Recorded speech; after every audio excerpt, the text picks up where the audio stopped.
বাবা মা নাকি হচ্ছে বয়স হয়ে গেলে ছেলেরা খাওয়ায় না, এখন খেয়ে নিচ্ছে তাই।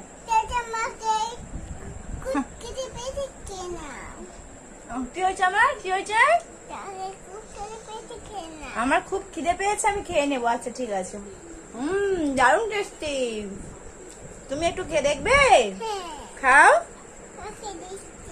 দেখো বয়স হয়ে গেলে খাওয়াবে কিনা জানি না, এখন খাই। দারুণ তো। কে বানিয়েছে এটা? তুমি বানিয়েছো? দারুণ টেস্ট, দারুণ দারুণ। তুমি একটু খাবে? তুমি খেয়ে দেখবে? দেখো। হ্যাঁ আমি খেয়ে দেখেছি তো, খুব সুন্দর হয়েছে। হ্যাঁ হ্যাঁ আমি তাদের, হ্যাঁ